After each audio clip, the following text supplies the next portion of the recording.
যে আমি আজি বহু বছৰ ধৰি স্বাস্থ্য বিভাগত NHMৰ কৰ্মচাৰীখিনি কৰ্ম কৰি আহিছোঁ আৰু যিখিনি বিচাৰি আছোঁ আজিলৈকে তাৰ প্ৰতিদান একো নাপালোঁ।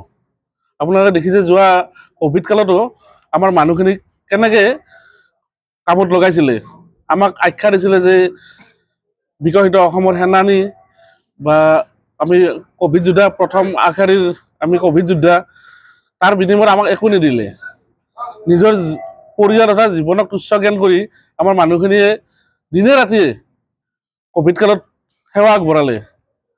আমাক বিভিন্ন ধৰণে ফুল ছটিয়ালে, কিবা ছটিয়ালে, কিন্তু আমাৰ যিখিনি ন্যায্য প্ৰাপ্তি আজিলৈকে নিদিলে।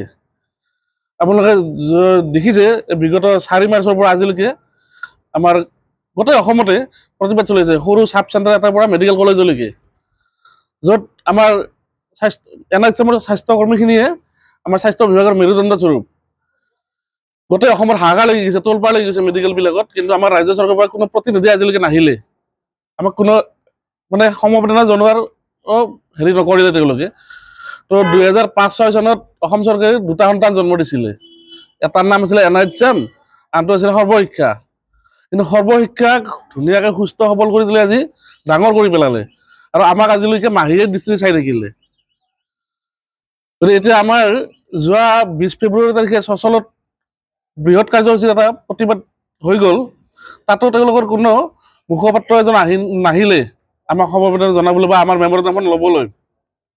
তেতিয়া আমাৰ ঘোষণা কৰা হৈছিল যে আমাৰ আগন্তুক দিনত কৰ্মবিৰতি পালন কৰিম, আৰু সেই তাৰে ফলশ্ৰুতিত আমি যোৱা 4 তাৰিখৰ পৰা আজিলৈকে কৰ্মবিৰতি কৰি আছোঁ।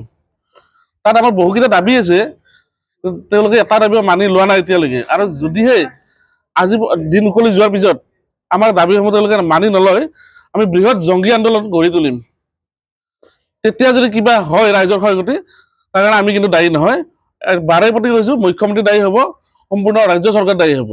সমগ্ৰ অসমবাসীকে আমি ক্ষমা ভিক্ষা বিচাৰিছোঁ যে গোটেই অসমতে সাধাৰণ ৰাইজক পণবন্দী কৰাৰ নিচিনা কৰি আমি আজি কৰ্মবিৰতি কৰিব লগা হৈছে। আৰু প্ৰথমে কৈলোঁ যে এই কৰ্মবিৰতিত যদি সাধাৰণ ৰাইজৰ কিবা ক্ষয়ক্ষতি হয়, তাত আমাৰ NHM কৰ্তৃপক্ষ কোনো ধৰণৰ দায়ী নহয়, ইয়াৰ পৰা সম্পূৰ্ণ দায়ী হ'ব ৰাজ্য চৰকাৰ।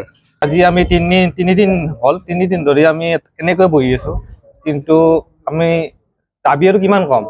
এই 3 দিন ধৰি প্ৰতিখন মেডিকেলৰ পৰা দাবী কৰিয়ে আছোঁ, কিন্তু চৰকাৰে শুনিছে নে নুশুনে আমি গম নাপাওঁ। কিন্তু এতিয়াৰ মই দাবী মই চৰকাৰক নজনাওঁ। মই ৰাইজক ক্ষমা ভিক্ষা কৰিছোঁ, যাতে ৰাইজে আমাৰ কাৰণে বহু কষ্ট পালে, যাতে আমাক ক্ষমা কৰি দিয়ে। আমাৰ উপায় নাই, আমি বহুত দুখত ওলাই আহিছোঁ, আমাৰ একো উপায় নাই। আৰু যদি চৰকাৰে এইকেইদিনত কিবা এটা মানি লয়, আমি দুগুণ উৎসাহেৰে আমি কাম কৰিম। চৰকাৰে যাতে আমাক ক্ষমা কৰি দিয়ে ৰাইজে, এই কথা।